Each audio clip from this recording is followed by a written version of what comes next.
पर जेकॾहिं उन फसल खे पाणी जो मुनासिब को बंदोबस्त न हूंदो त ज़ाहिर आहे उहा परेशानी थींदी असांजो फर्टिलाइज़र जो वाज़ो ज़्यादा थी वेंदो। उन लाइ मुंहिंजी गुज़ारिश आहे सोलर ट्यूबवेल जेके आहिनि से सब्सिडी तौर ते आबाद करण खे हणाइनि न वञनि त वधि खां वधि महिरबानी थींदी न त असांजी मईशत मुस्तहकम बि थींदी। सर आबाद करण सां ख़ासि हुते वॾी ज़्यादती आहे। जेका बि इंडस्ट्री आहे जेकॾहिं पाणी ठाहिण वारी बोतल आहे पाणी जो मार्केट में अचे थो उनजी क़ीमत बि ज़ाहिर आहे त उनजो मालिक बि मुक़ररु कंदो आहे बाबा हीअ बोतल हेतिरो 100 रुपए में खपंदी 40 रुपए में खपंदी। पर असीं जेके आबाद घर आहियूं जेका प्रोडक्शन जेका पैदाइश थियूं था मार्केट में सर उनजी वैल्यू असीं मुक़ररु करे कोन था सघूं। उनजी वैल्यू ॿिनि जे हथनि में आहे। उनजे महिरबानी करे उनखे चेक एंड बैलेंस रखियो वञे त आबाद करण खे मुस्तहकम करण सां सिंध ऐं पूरो पाकिस्तान मुस्तहक थींदो। सर एजुकेशन के बारे में साईं सरदार शाह जी मेहरबानी मेरिट ते जेके असांजो अपॉइंटमेंट थियूं उहे बि क़ाबिले लाइक़ तहसीन ॻाल्हि आहे। पर आउं गुज़ारिश कंदुसि तजवीज़ मां अॻे बि CM साहब सां गुज़ारिश कयमि कंहिं कि सेमिनार में इस्तेमाल ॿुधो त 72 लख या केतिरा लख जेके ॿार असांजा स्कूलनि में दाख़िल न आहिनि। सर मुझे गुज़ारिश है सिंध हुकूमत का त बराए महिरबानी करे इन लाइ का कानूनी साज़ी कई वञे छाकाणि त असीं नंढा हूंदा उन तंहिं वक़्त में अंग्रेज़नि जो कानून हुयो त ॿार खे ज़ोरी पढ़ाइबो। तंहिंजे करे महिरबानी करे हीअ 72 लख जा इन जा अंग जेके मिलनि था उनखे मैनेज करण लाइ ॿारनि खे स्कूल में दाख़िलाई वठणु असांजो फर्ज़ु असीं करे वठूं। उन खां सही ॿियो मुंहिंजी गुज़ारिश आहे उस्ताद जी मुक़ररी बदिली पाण सिंध सेक्रेटरीट में हिते कराची में इंतज़ाम रखियो आहे। अॻे जेको निज़ाम हूंदो डिस्ट्रिक्ट लेवल ते हूंदो ॿुधायो कि असीं अप्रोच करे स्कूल जेके असां बंदि कयल हूंदा असां उन्हनि खे ट्रांसफर उस्ताद कराए माण्हू खे असीं स्कूल ईंदासीं। उन सिस्टम खे जेकॾहिं नज़रसानी कई वञे तव्हांजी वॾी महिरबानी थींदी। सर एजुकेशन के बारे में यकीनन Sindh chief minister education minister साहब जी ऐं जेके असांजा MLA साहबान असांजो हुते नेशनल टीवी में केस हुया जेका पाणी जी शॉर्टेज आहे हिन में कोई शक न आहे। पर जहिड़े नमूने असांजो केस वञनि पिया अलहमदुलिल्लाह ॾाढी सुठी शइ आहे ऐं असांखे हिन मौसर अंदाज़ में केस खे पेश करे पंहिंजो हक़ वठणु खपे त सिंध गवर्नमेंट लाइ तमामु भली ऐं सारी ॻाल्हि थी। सर मुंहिंजी गुज़ारिश आहे मुंहिंजे हल्के में सिमन नालनि जो वॾो प्रॉब्लम आहे। मां 2 साल खां मुसलसिल सिंधी चीफ मिनिस्टर खे गुज़ारिश कंदो रहियुसि असांजो एजुकेशन मिनिस्टर पंहिंजो जाम खान शोरे खे गुज़ारिश कंदो रहियुसि एॾी का वॾियूं स्कीमूं कोन हुयूं जिन लॻण सां कुझु पैसा लॻाइजणा त ज़ाहिर आहे उतां जे असांजे आबाद माण्हुनि खे फ़ाइदो पिया उहा स्कीम असांजी अध में रही पिया। जेके मुंहिंजी गुज़ारिश आहे त LBOD जी स्कीम आहे मुख़्तलिफ़ पंहिंजो असां वटि पंपिंग स्टेशन जिनके रिहेबिलिटेशन करणा उन्नत करण सां गॾोगॾु जॾहिं मींहुं वसे थो या सिम जा जेके पाणी त असां उनखे कंहिं पासे डिस्चार्ज करे सघूं था। उन लाइ मुंहिंजी महिरबानी गुज़ारिश आहे त उहो स्कीम असांखे करे ॾियनि हुअण जी वॾी महिरबानी थींदी। सर असां वटि सिम नाला बि आहिनि। सिम नालनि जी साल ब साल जॾहिं मींहुं वसंदा उनजी सफ़ाई थींदी आहे। उन लाइ बि मुंहिंजी गुज़ारिश आहे त को बंदोबस्तु कयो वञे त वॾी महिरबानी। हेल्थ जे बारे में अल्हम्दुलिल्लाह सिंध गवर्नमेंट हर कंहिं फील्ड में माशाल्लाह काफ़ी बहितर खां बहितर नतीजा आया आहिनि। पर ख़ासि तौर ते जेका असां हेल्थ डिपार्टमेंट जेका सिंध गवर्नमेंट जेका अचीवमेंट कई आहे जिन सां ग़रीब माण्हुनि खे जेके फ़ाइदा थिया आहिनि उन मां असांखे तमामु घणी ख़ुशी आहे। ऐं असीं दवा कंदा कयूं पंहिंजी भेण अदी आदरा बदल कजू साहब खां जहिड़े महिनत सां तव्हां कमु कयो पिया इंशाअल्लाह ताला छोसे असां उते फील्ड में हूंदा आहियूं असीं ॾिसंदा आहियूं त माण्हुनि खे इलाजु कहिड़े नमूने सां मिले थो। बाक़ी नुक़्तनि निकिरणु उन्हनि जो हक़ आहे। जेकर मां तव्हांजे तवस सां पंहिंजी भेण अदी अदरा खे गुज़ारिश कनि त मुंहिंजे हल्के में तालका हॉस्पिटल सखर लाइ जेकॾहिं उनजी अपग्रेडेशन थी वञे त वॾी महिरबानी थींदी। लॻो असांजो काज़ियम जो मुंहिंजे हल्के सां भर में आहे शहर उनजी जेका हॉस्पिटल आहे उहा अपग्रेडेशन ते त सभ खां वॾी थींदी। सर मां थोरो महिरबानी थिए त ॿी अदी को गुज़ारिश कयूं त ड्रामा पंहिंजो सेंटर जो बाज़ो साबू रहो में छाकाणि त नेशनल हाईवे जे मथां आहे एक्सीडेंट जी सूरत में असांखे तमामु सख़्तु ज़रूरत पवंदी आहे उन जी का असांखे अरेंजमेंट करणी हुई असां वटि SIOD बहितर कमु पियो करे ऐं उन खां अलावा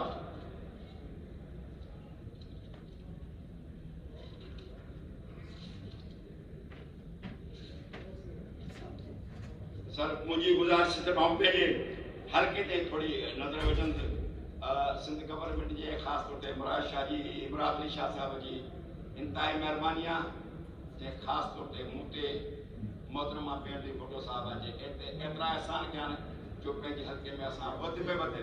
कम करण ऐं ॿाहिरियां दावत दोस्तनि खे ॾींदो रहियो आहियां हींअर दोस्तनि खे दावत थो ॾियां त पर महिरबानी के तव्हां अचो ऐं मुंहिंजी रहनुमाई कयो त किथे का कोताही थी आहे उनखे दूर कयां मां मुख़्तसिर ई सही पर तव्हांखे ॿुधाईंदो त कहिड़ियूं कहिड़ियूं असांजूं स्कीमूं थियूं हलनि थियूं sir construction of sport Sindhi में का चयो सौंटो हुजे साण नालो कोन थो खणा मथां दोस्त काम थी पवनि ही ईअं सुधरंदा कोन सही हिते ॻाल्हि हली कल्ह टियों ॾींहुं ॻाल्हि हली जूतनि ते ॻाल्हि अचे वई साईं चूड़ियूं असां बि कोन पातियूं आहिनि पेर असांजा उघाड़ा पवंदा आहिनि हिकिड़ो तव्हां तकींदव त ॾह हणंदासूं मथां कंहिं खां भुल हुजे सिंधी इबादत ते का ॻाल्हि थी असीं बर्दाश्त कोन कंदासीं बरासत में कराची में बकोल हिननि ते कराची में कुझु न बि थियो आहे को ज़रूरत कहिड़ी आहे जो भला हिते अचण जी हज़ारा मारा किथां किथां माण्हू चवंदा असां त वञी करे हिन खे क़बूल कयो आहे पीपुल्स पार्टी में या कुवत आहे पीपुल्स पार्टी हमेशह भाईचारे जी ॻाल्हि कई आहे पर साईं अफ़सोस जी ॻाल्हि आहे असां त नौजवान असां खां पुछनि था छा सिंध जे माण्हुनि खे या मां तमामु ख़रीदार करे रहियो आहियां सिंध जा माण्हू पुछनि था त पाकिस्तान में मैंने बात की जो सोच रखे थे इनके बड़े आबा जादाद इतने अच्छे मुहज़्ज़ब थे जो सोच रख रहे हैं मैं उनकी बात कर रहा हूँ उनकी इतनी अच्छी तहजीब थी बात करने का तरीका इंटरप्ट ना करे वो उन लोगों ने हमें पूरा कायल किया के साथ सोबत करने के लिए कुछ नहीं कहा मगर ये सोच आ गई है आप किसी तरह ये हमें ये करना है वो करना है ना करें उस्मान साहब सर हमेशा इलेक्शन के दरमियान जे करे इनके का सपोर्ट करे तो प्लीज इनके का सपोर्ट जे दी त इलेक्शन में हिस्सो वठंदा जेकॾहिं हिनखे ख़बर पवे थी त असीं इलेक्शन खां हाराए था वञूं त हिन को बाइकाट कयो आहे 85 में पाकिस्तान पीपुल्स पार्टी यहाँ गद्दी कराई वही हुई पाकिस्तान पीपुल्स पार्टी की चेयरमैन मोहतरमा बेनज़ीर भुट्टो साहबा चवंदी रही त 85 के इलेक्शन में हिस्सो वठो पर उन वक्त जे सूबाई क़यादत जेका असां लीडरशिप हुई ते बेनज़ीर भुट्टो साहबा खे जारी कयो त बाबा असांखे 85 इलेक्शन में हिस्सो न वठणो उन जो नुक़सान आहे पाकिस्तान पीपुल्स पार्टी अदा बि करे जंहिंजे करे पॉलिटिकल पार्टी आहिनि ऐं महिरबानी करे ही पंहिंजे गुज़ारिश करणी सर वॾी महिरबानी लोकल गवर्नमेंट जो हिते इंतहाई शुक्रगुज़ार आहियां ऐं हिते ॿुधाईंदो मां फ़ख़्रु महसूस थो कयां नादरा सहूलत का यूनियन काउंसिल लेवल ते ऐं पंहिंजे वोट मां उहो मर्कज़ खोलायो लोकल गवर्नमेंट जी असांखे मदद हासिल थी आहे उन सां आम माण्हुनि खे शहर में वञण जे बदिरां उनखे उहा सहूलियत मिली आहे सिर्फ़ु शनाख़त कार्ड नए कारण खां असां बाक़ी कुझु जेके सहूलियतूं हुयूं उहे तव्हांखे इंशाअल्लाह ताला मेहरबानी गुलाम कादिर साहब सर मेहरबानी सर मेहरबानी